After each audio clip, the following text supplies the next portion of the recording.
Nous sommes à Rome en 38 après Jésus-Christ. La rumeur d'une étrange maladie s'est répandue dans la ville. Le jeune empereur Caligula pressent tout le potentiel de tyrannie cruelle et arbitraire que lui offre cet événement. Caligula, les gens ont peur, dit-on. Fidelius, c'est vrai, César. Caligula, que disent nos doctes médecins? Fidelius, ils ne savent pas trop, mais certains affirment que même les hommes libres devraient rester chez eux. Caligula, excellent, tout le monde enfermé. Fidelius, Apoticus prédit un grand nombre de morts, mais il cherche un remède. Caligula, et les gens seraient prêts à ingurgiter son remède? Fidelius, sans aucun doute, César. Caligula, ils ont la mémoire courte, sinon ils se rappelleraient les méfaits de ces médications. Fidelius, le sénateur Poltronus Pompus a demandé une audience. Caligula, ça, on s'y attendait. Eh bien, convoque-le immédiatement, ainsi qu'Apoticus et quelques autres larves sénatoriales. 3 heures plus tard. Fidelius, César, les sénateurs que tu as convoqués sont annoncés.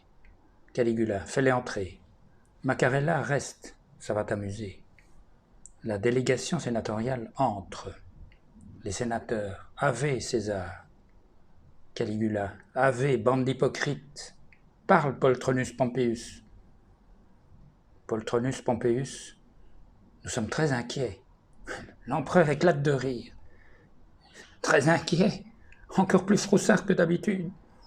Poltronus Pompeius, il y a des morts, César. Caligula, oh, la grande nouvelle, il y a toujours des morts, tous les jours que font les dieux. Et avec un sourire, et j'y apporte d'ailleurs ma contribution. Par exemple, j'aurais bien envie de vous faire tous exécuter sur le champ. Les sénateurs se regardent avec effroi. Apoticus, rassemblant son courage. Si je peux me permettre d'intervenir, César. Caligula, tant que tu ne me proposes pas d'avaler une de tes concoctions pour esclaves et imbéciles. Apoticus, en extrapolant les données des villes du Sud, on peut craindre des milliers de morts à Rome. Caligula, en extrapolant, qu'est-ce que ça veut dire? Tu joues avec des chiffres maintenant. Apoticus se tait. Caligula, contente-toi de mélanger tes poisons. Mais un instant plus tard, le visage de l'empereur change et s'illumine. Caligula, tout compte fait. Apoticus, tu viens de me donner une idée merveilleuse. Après quelques instants de silence, il précise sa pensée, tandis que les autres retiennent leur souffle. On va commencer par faire peur aux gens, avec des chiffres absurdes mais menaçants. Les sénateurs et Fidelius se regardent. Macarella sourit. L'empereur continue. Et puis, pour renflouer les caisses de l'État, on va leur vendre le remède miracle à une maladie imaginaire. Pour cela, on va décréter l'état d'urgence. Seuls les soldats de la garde auront le droit de circuler après 2 heures de l'après-midi. C'est eux qui distribueront les remèdes et encaisseront les sesterces. Avec une moue satisfaite, il ajoute « Le prix dépendra de la catégorie sociale. Faible pour la plèbe, plus élevé pour les patriciens qui paieront aussi pour leurs esclaves, et le plus élevé pour vous, mes sénateurs. » Les sénateurs baissent la tête. Macarella pouffe de rire. Caligula, Apoticus, tu vas préparer une potion. Elle devra être assez toxique pour rendre malade, mais sans tuer tout le monde. Je la ferai tester sur mes esclaves, et peut-être sur toi et ta famille. Une ombre salace balaie le visage de Macarella. Apoticus est au bord de la panique. Caligula, bon, au travail tout le monde. Poltronus, tu as 1 heure pour me préparer des chiffres qu'on diffusera dans la population. Et puis cette maladie imaginaire, il faudra lui donner un nom. Facile à retenir, qui fasse peur. J'attends vos suggestions.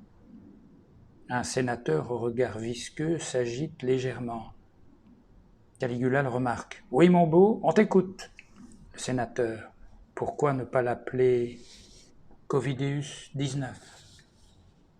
L'empereur réfléchit et son visage s'illumine. Oui, très bien, adopté.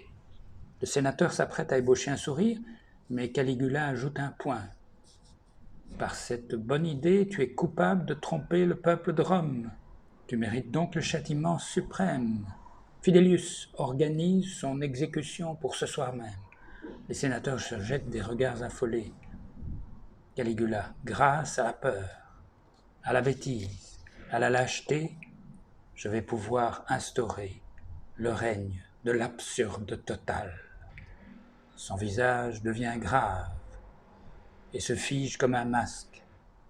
Il entrevoit qu'un jour lointain, d'autres, avec des moyens plus puissants, imposeront au monde ce que lui n'aura infligé qu'à Rome.